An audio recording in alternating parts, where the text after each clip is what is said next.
In dozens of conversations, Japanese Prime Minister Shinzo Abe has counseled President Donald Trump to avoid making concessions to North Korea that could upset East Asia's balance of power, including a military retreat from South Korea that would leave Tokyo alone on the front lines against China's growing power. The big picture is that any withdrawal of U.S. forces from the peninsula would benefit China, said a source from Prime Minister Shinzo Abe's policy circle. In 10 years, the U.S. could be out of Korea and Taiwan could be like Hong Kong, he added, asking not to be identified because he was not authorized to speak to the media.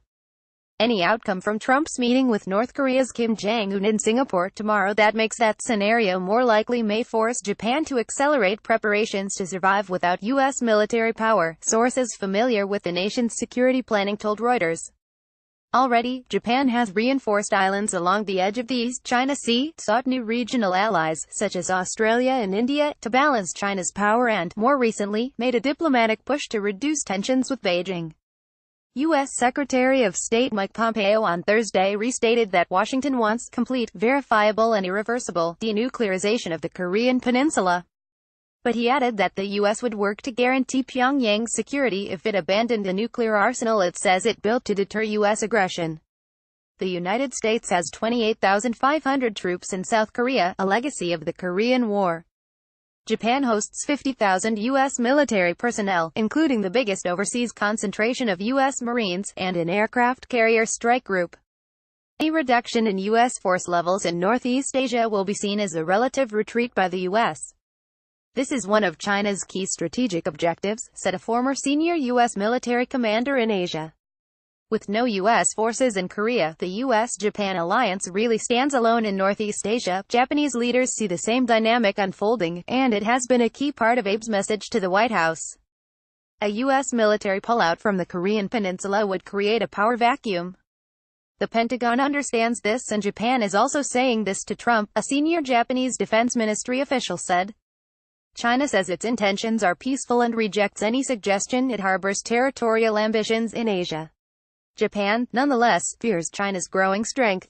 Its military is fed by annual defense spending increases that Tokyo, hemmed in by welfare spending to support a rapidly aging population, is unable to match. Japan's military outlays have grown for the past 6 years, and a policy paper discussed by ruling Liberal Democratic Party lawmakers in May proposed Japan adopt a North Atlantic Treaty Organization-style commitment to spending 2% of GDP on defense.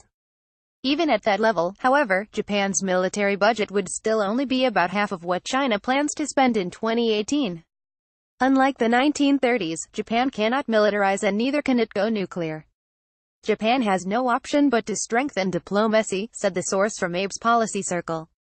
Abe is a realist. Abe's diplomacy push included a meeting last month in Tokyo with Chinese Premier Li Keqiang, the first such visit to Japan since 2010.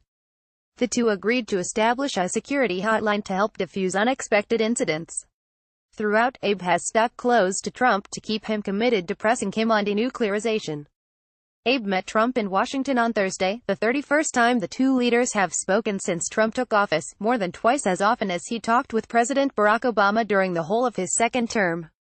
In the last 18 months, we really spent many hours to discuss this issue. We shall never repeat the past mistakes, Abe said at a joint briefing with Trump following their latest tete-a-tete. Abe said sanctions on Pyongyang should not ease until it agrees to complete, verifiable and irreversible denuclearization. Tokyo has also demanded that Kim reveal the fate of Japanese citizens abducted by North Korea to train its spies.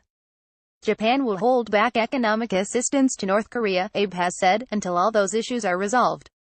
Trump, who has suggested he wants to drop the term maximum pressure, has focused more on trade. The Prime Minister and I have been working to expand our cooperation in a range of areas, including defense and commerce, which is what we discussed today, he said. The Japanese public is more pessimistic than their U.S. counterparts about the prospects of the summit, according to a survey conducted in May and June by Japanese think tank Genrin and the University of Maryland. They gathered 1,000 responses in Japan and 1,215 in the United States. Only 6.2% of Japanese respondents agreed that the talks would deliver significant progress on denuclearization, compared with 21.8% of Americans in the survey. Whatever the outcome of Trump's meeting with Kim tomorrow, Abe will support Japan's U.S. ally, said Takahashi Kawakami, a professor at Tokyo's Takashoku University. Abe can argue that denuclearization talks will take more time, said Kawakami. It's unlikely to hurt his public approval at home, and it will give Trump a bump.